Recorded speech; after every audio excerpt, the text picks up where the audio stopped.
Both are very different. So PRP therapy అనేది inflammation తగ్గిస్తుంది, అక్కడ కొంతవరకు హీలింగ్, న్యాచురల్ హీలింగ్కి హెల్ప్ చేస్తుంది.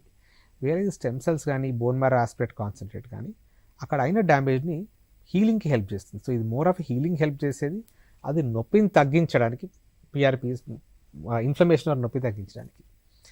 నా మనం ఇప్పుడు కొన్ని ఏరియాస్లో చూసుకుంటే ఎర్లీ కార్టిలేజ్ డ్యామేజ్ ఉన్న దగ్గర అనుకోండి పిఆర్పి థెరపీ కానీ ఇలాంటివి ట్రై చేయొచ్చు. ఆర్ కొంచెం సిగ్నిఫికెంట్గా ఉన్న దగ్గర అయితే ఈ బీమాక్ or bone marrow aspirate concentrate కానీ, ఇప్పుడు అలోజెనిక్ స్టెమ్ సెల్స్ వచ్చాయి, అవి కూడా ఇది రీసెర్చ్లో ఉన్నాయి.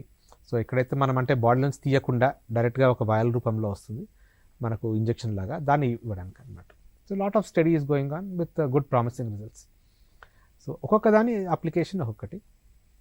నా ఇప్పుడు మనం ఈ కార్టిలేజ్ ఇంజురీస్ ఇలాంటిది ఉన్న దగ్గర ఈ stem cells have a good role.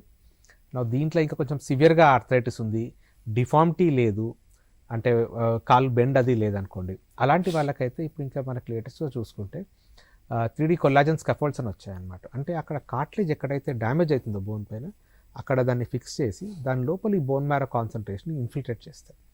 And they have in fact shown very good results.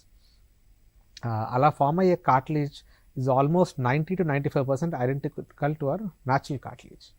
So that is a promising stage, especially athletes ki gani, high intensity athletes or high performance athletes ki, they do very well with these sort of procedures.